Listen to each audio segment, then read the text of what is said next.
Is this deja vu? Lane Hutson is dominating against his competition again, this time in the World Junior Summer Showcase. He's really showing he got that dog in him. We also got Habs prospect Jacob Fowler in the pod, so we're going to be discussing all of their progress on this edition of Habs Digest.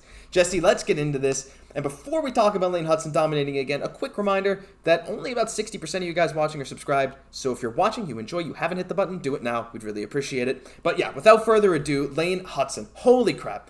Again, every single time we've seen him against competition at all this summer, he has dominated. Whether it's the Habs dev camp, whether it was the end of the season at Boston University, or now he's out here for the Team USA World Junior Summer Showcase, showing that he's one of the best players on the ice every single second.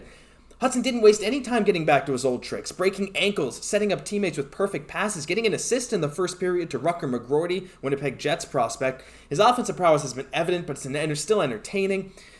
Due to his size and weight, people might dismiss him, but he also did a good job of cutting off the rush, which has been an area of weakness in the past. So, Jesse, for Lane Hutson, we're already seeing him improve on weaknesses. Like, it just seems like week by week, and I don't even know if there's anything.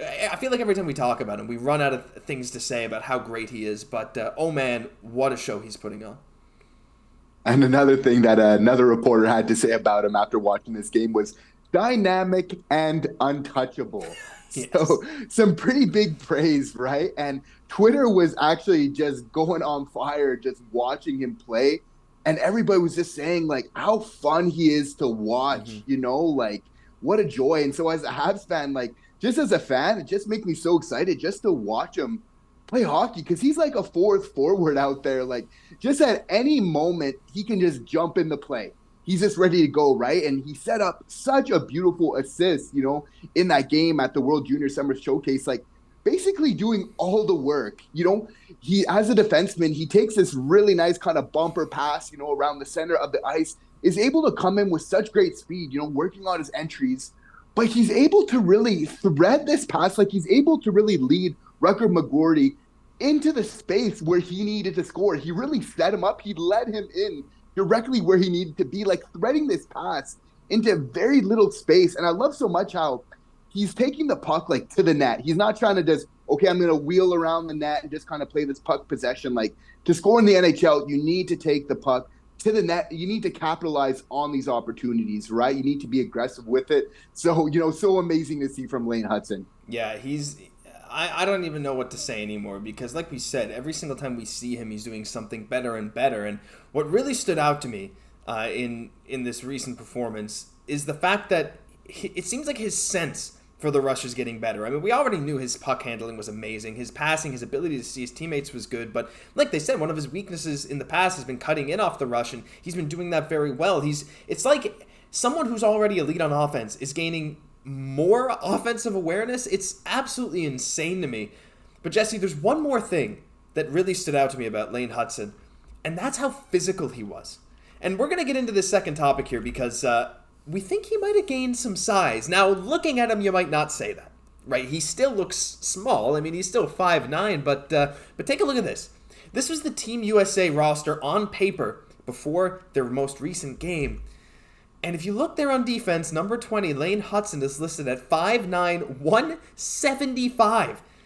That is a full 15 pounds heavier than what he was clocked at the Habs dev camp. Now, take these weights with a grain of salt, because this was probably not officially measured, but if that's even close to his legitimate weight, if he actually is gaining that much muscle, like that's a legit NHL playing weight. 5'9", 175 is way better, because this past season he was listed at some points 5'8", 153.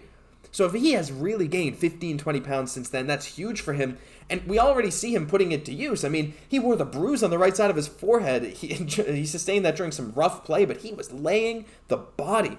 Quote, obviously, when push comes to shove, you've just got to push back harder. And I feel like that's something I pride myself in. That's something they're trying to stress here. Have we entered the era of physical Lane Hutson? I mean, all these weaknesses we're hearing about him, he just seems to be like, nah, you know what? That's actually not going to be a weakness anymore. I mean, how impressive is that? That this guy who has been touted as the small defenseman is being more physical, putting on more weight, and improving every single day. He's super competitive, super intense, and a little bit on the smaller side. I think that him and Marty St. Louis are going to get along just fine.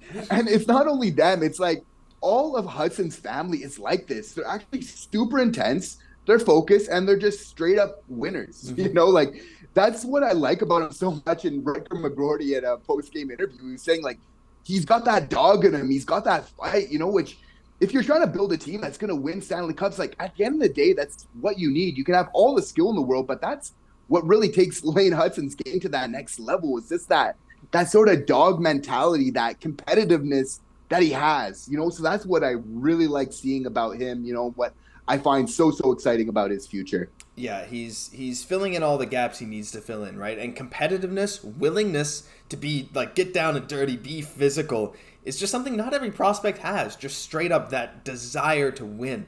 And that's part of the reason why he's always showing that he's better than his contemporaries at every single step of his journey, whether it's university, whether it's the World Junior Championships, whether it's this summer showcase.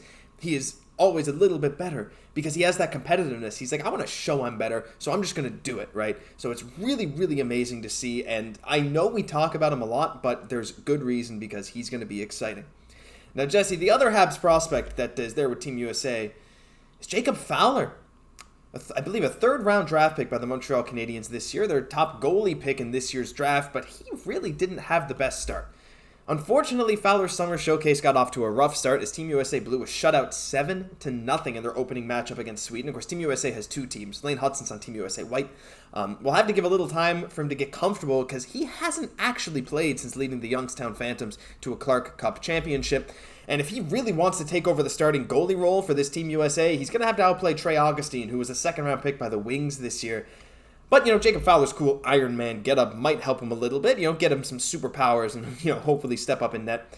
Jesse, I'm seeing a lot of concern on Twitter, and it's probably unneeded for saying, the Habs went for a goalie maybe earlier than they should have, and Jacob Fowler is just not that. How ridiculous is that, right? Like, this is one game from Jacob Fowler, and by all accounts, he'll be a very solid prospect. Are you worried at all by this first performance? No, he's in the place to be, first of all, by just being invited to these type of tournaments where it's the cream of his crop of his peers, from his age group. So I think he's on a great trajectory. And if there's one position where rust and everything else like that really kind of sits in and where getting reps is super important, obviously it's goaltending, right? It's probably the most pivotal for that, where it takes you a little bit of time to kind of get up to game speed, especially being a younger goalie. So obviously not the best start, kind of losing 7-0 in that first game to Sweden. But, I expect to see him bounce back in this tournament for sure. Yeah, and the thing with Jacob Fowler is that he's very good at positioning. He's a very smart player, right? His ability to push across the crease, some people said it was a weakness, but realistically, watching some tape of him, it didn't seem to be too bad. A lot of it comes down to bad luck. Now, that's a shelling, of course, in his loss 7-0, but at the same time, I don't think he looked too bad. I will say a little uncomfortable. Maybe there's some nerves. Maybe, again, after not having played actual game speed, like full-on games for a few months, that takes a toll as a goalie, especially when you're young. So for anyone concerned about Jacob Fowler, don't be. Hopefully he'll bounce back very soon. And yeah, we'll keep you updated on his status as well. That'll do it for this news edition of Habs Digest. If you enjoyed, leave a like, comment, subscribe to the channel. Help us hit 7,000 subscribers. We would really, really appreciate it. I'm Josh Gosse for my co-host, Jesse Poirier. We'll catch you in the next one.